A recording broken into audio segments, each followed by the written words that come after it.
তো হ্যালো বন্ধুরা, কেমন আছো সবাই? আশা করছি তোমরা সবাই ভালো আছো আর আমিও ভালো আছি।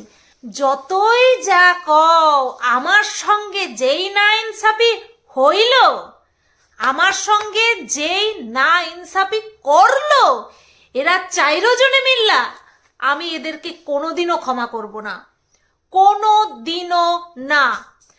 আফটার সোনা দাদা বৌদির ট্রান্সফার, দাদার ট্রান্সফার হওয়া মানে সপরিবারে ট্রান্সফার হওয়া, তাদের ট্রান্সফার হওয়ার পর থেকে আমারে আশা দিয়া দিয়া দিয়া দিয়া তারপরে আমার চোখের সামনে, সারা ইউটিউবের চোখের সামনে আমার সাথে এত বড় না ইনসাফি, বাহ বাহ বাহ বাহ, কামাল হ্যাঁ, কামাল হ্যাঁ, কামাল হ্যাঁ। হ্যাঁ, তোমরা বলো আমার সঙ্গে কি না ইনসাফিটা করলো, তোমরা শুধু একবার বলো, বলো ধরতে পারছো কিনা। তার আগে বলি, wow short video, wow short video. মহিলা দুজন অর্থাৎ ম্যান্ডি এবং সোনা বৌদি দুজনকে অসাধারণ লাগছিল, অসাধারণ লাগছিল ব্ল্যাক ড্রেসে।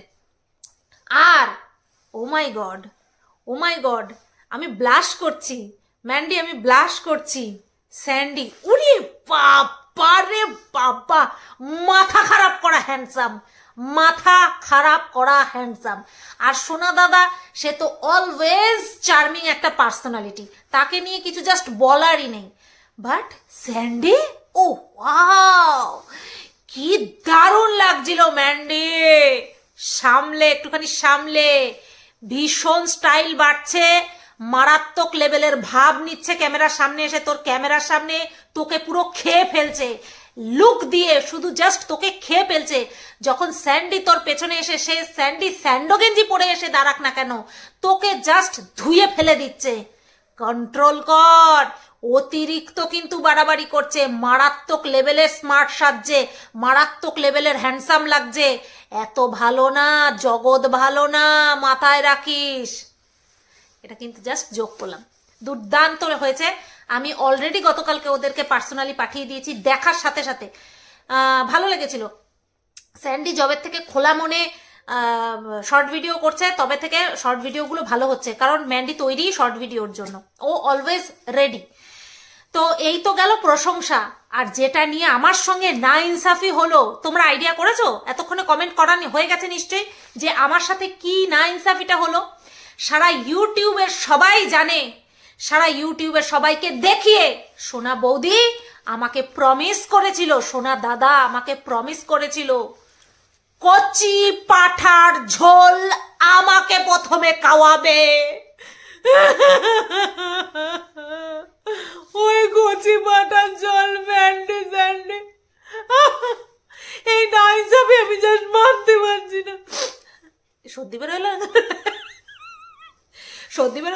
তোমরা ভাবো এই কচি পাঠার লোভ সে আমার কোন জন্মের থেকে ট্রান্সফার, দাদা ট্রান্সফার হওয়ার পর থেকে আমার এই লোভ দেখাচ্ছে কচি পাঠার ঝোল খাওয়ার। আর জুম ক্যামেরা ক্লোজ শট দাও তোমার, হ্যাঁ, এই যে কচি পাঠা ঘোড়ায় ঘোড়ায় দেখানো, লজ্জা করলো না, লজ্জা করলো না একবার? আমার নাম করে শুকে ফেলে দিছিস, শুকে ফেলে দিছিস আমার নাম করে একটুও? আমি ভাবি এরা কি সত্যি মানুষ? হ্যাঁ, আমারে সারা ওয়াইটিবাসীর সামনে প্রমিস করে আমারে না খাওয়াই, আগে ম্যান্ডি স্যান্ডি, আমি যাই নাই তাতে কি হয়েছে, আমি যাই নাই তাতে কি হয়েছে? আমার জন্য ওটা স্টপ রাখা উচিত ছিল।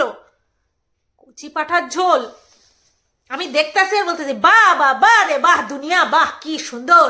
হ্যাঁ, লোভ দেখাইলো একজন রে, জিপটা আমার পুরো কোমর পর্যন্ত ঝুলতাছে, কচি পাটা খামু, কচি পাটা খামু, কচি পাটা খামু। আর কচি পাটা খাইলো কে? Mandy Sandy. বাহ বাহ বাহ বাহ, খুব খুব ভালো, খুব ভালো। আর যাবো না, আর কোনোদিন যাবো না আমি, না আর যাবো না কোনোদিন। তো বন্ধুরা, ওরা গেল, স্যান্ডি ম্যান্ডি সেই ফ্লাইটে করেই গেল। কি সুখী রে তোরা, তোরা কি সুখী সত্যি।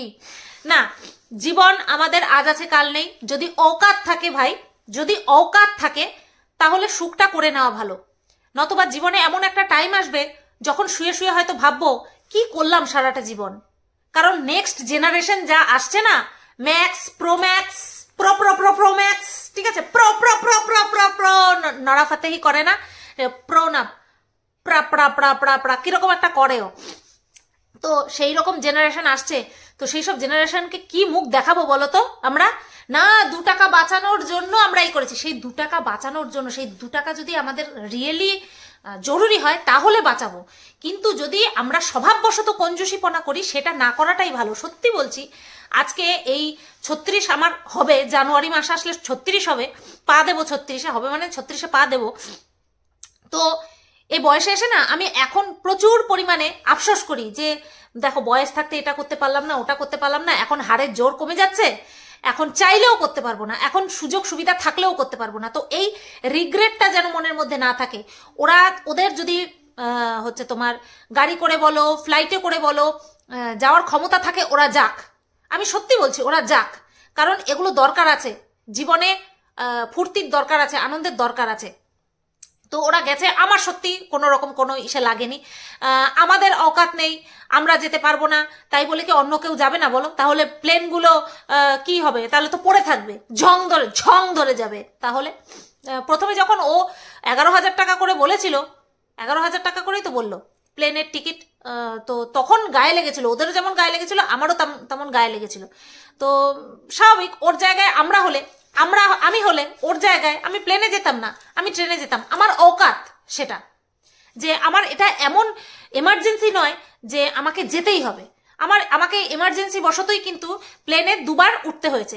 একবার হচ্ছে টিকিট পাইনি, যাওয়ার সময় আমাকে যেতেই হবে, ঠিক আসার সময় বরকে সারপ্রাইজ দেবো, প্লাস হচ্ছে আসার টিকিট কনফার্ম হচ্ছিল না, ওই আরএসি হয়েছিল। তো সেই কারণের জন্য আমি ফ্লাইটে করে এসেছিলাম, 2 বারই এমার্জেন্সি বশতে এসেছি।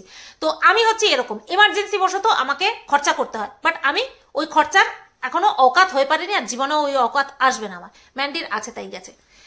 তো গিয়ে পৌঁছালো, দেখো লাভ কি হলো, প্লেন থেকে নেমে কতখানি গাড়িতে করে যেতে হলো, তাই না? আমরা এমন তো না যে এয়ারপোর্টে গেলাম আর প্লেন আমাদের জন্য দাঁড়িয়ে আছে, আমরা গিয়ে উঠে পড়লাম, ছেড়ে দিল। ওখানে অনেক প্রসেসিং আছে, আর ওই প্লেন যেই টাইমে থাকে, ফ্লাইট আর কি যেই টাইমে থাকে, তোমরা যারা যারা যাতায়াত করেছো তোমরা প্রত্যেকে জানো যে কম করে 1 ঘন্টা আগে ওই বোর্ডিং ওই সমস্ত করতে হয়, ওই সমস্ত যে রীতিনীতিগুলো আছে সেগুলোর জন্য 1টা ঘন্টা আগে থেকে যেতেই হবে। তো সেখানে 1 ঘন্টা, তারপরে বাড়ি থেকে এয়ারপোর্ট পর্যন্ত, তারপরে হচ্ছে তোমার প্লেনের জন্য অপেক্ষা করো, ফ্লাইট ডিলে হলে তো গেল, তারপরে ওখানটায় ডিলে হলে পরে ওখানটায় যা কিনে তোমরা খাবা সে তো বিশাল দাম। সেটা নিয়ে দেখছিলাম, লোকটার নাম আমি ভুলে গেলাম, পরিণীতি চোপড়ার হাজবেন্ড, নামটা ভুলে গেলাম। লোকটা খুব মানে ওই তোমার সভায় আর কি ভাষণ দিচ্ছিলেন এই ফ্লাইট নিয়ে, ঠিক আছে, যে ফ্লাইট এয়ারপোর্টে প্রত্যেকটা জিনিসের 20 টাকার জলের বোতলের দাম 100 টাকা। তো অনেক মানুষ আছে যাদের কিনা ক্ষমতার বাইরে গিয়েও এই যে এমার্জেন্সি পরিস্থিতিতে শুধুমাত্র তাড়াতাড়ি পৌঁছানোর জন্য ফ্লাইটে যাতায়াত করে। তো তাদের ফ্লাইটে যদি আর কি ঢিলে থাকে, তাহলে তারা যখন নিজেদের কমসে কম পেটটা ভরার জন্য বা জল পিপাসা মেটানোর জন্য ধরো নিয়ে বেরো হয়নি বা নিয়ে গেছে, সেটা শেষ হয়ে গেছে, জল তো একটা এমার্জেন্সি বেসিস, তো সেটা কিনতে গেলে 20 টাকার মাল যদি আমাকে 100 টাকায় কিনতে হয়, গা তো চচ্চর করে জ্বলবেই বলো। তো এই বিষয়গুলো নিয়ে একটা খুব সুন্দর ভাষণ দিয়েছে।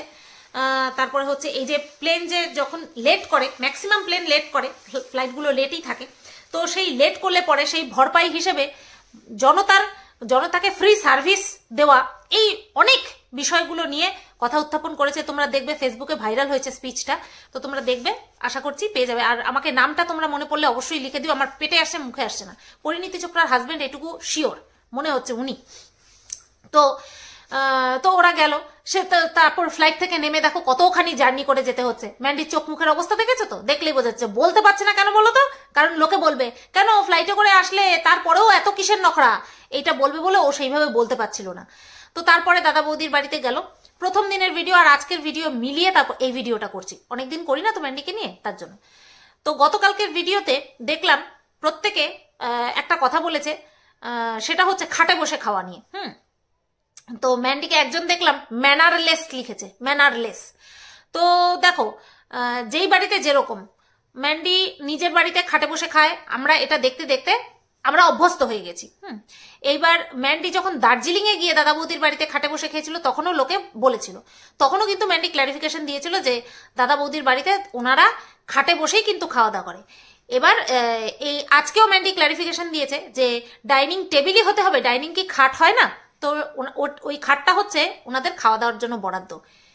এবার তোকে একটা কথা বলি ম্যান্ডি, যখন আমরা টেবিলে খেতে বসি তখন কিন্তু একটা টেবিল ক্লথ তো পাতা থাকেই, প্লাস আরো একটা কিন্তু ওই যে ম্যাট, ছোট ছোট যে ম্যাট হয় সেগুলো পাতা থাকে। কেন? যাতে টেবিল ক্লথটা নোংরা না হয়, ঠিক আছে? এটা এই জন্যই পাতা থাকে। অত সাবধানে তো আর খাওয়া যায় না, ঝোল ঝাল কাটা এটো কাটা পড়বেই, ঠিক আছে? তো সেটা আমরা ওই ম্যাটও কিন্তু মানুষে ব্যবহার করে টেবিল ক্লথের ওপরেও। সেটা কিসের জন্য?